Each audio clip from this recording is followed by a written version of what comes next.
The regime is pushing the region to the edge of an all-out, unprecedented catastrophe. Israel has no intention to pursue peace or a ceasefire.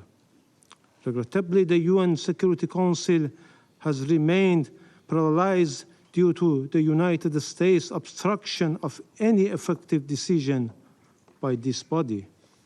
Unwavering support provided by the United States, United Kingdom, and certain Western states to Israel has given a carte blanche to this aggressive terrorist regime for all sorts of sinister behavior. No more than ever, this regime has become a serious threat to international peace and security. The only way to prevent further escalation is clear. Israel must immediately cease its war on Gaza, and its attacks on Lebanon must stop. Madam President, distinguished delegates, as we informed the members of the Council in our letter yesterday, the armed forces of the Islamic Republic of Iran launched a series of missile strikes targeting the military and security positions of the Israeli regime. Iran's action was in full accordance with the inherent right to self-defense under Article 51 of the UN Charter, and a direct response to the regime's repeated acts of aggression against Iran, including the violation of Iran's sovereignty and territorial integrity during the past months. Our invocation of the right of self-defense, followed by an extended period of restraint, reflects Iran's responsible approach to regional and international peace and security at a time when the illegal action and genocide carried out by this occupying apartheid regime against the Palestinian people, as well as its repeated military aggression against Lebanon and Syria, continue. Iran's missile strikes were a necessary and proportionate response to Israeli continued terrorist aggressive acts over the past 2 months.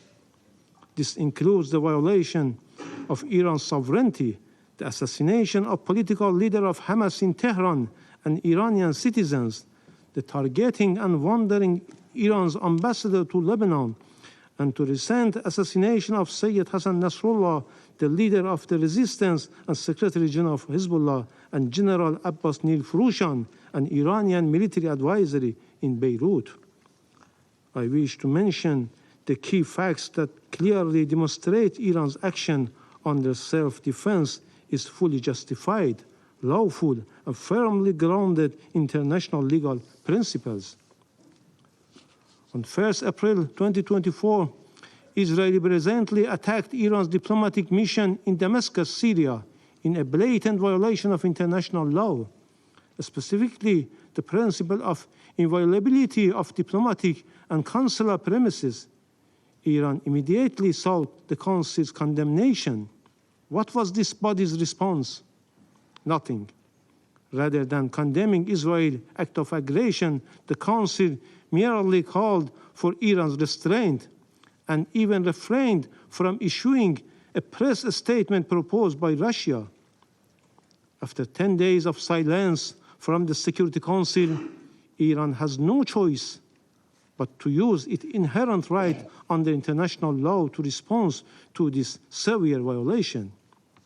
On 31st July 2024, Israel committed yet another act of aggression by assassination Mr. Ismail Haniyeh, Hamas political leader and the former Prime Minister of Palestine, while he was an official guest of the Iranian government in Tehran. This was a flagrant breach of Iran's national sovereignty and territorial integrity. Despite Iran's call for action, the Council again failed to act.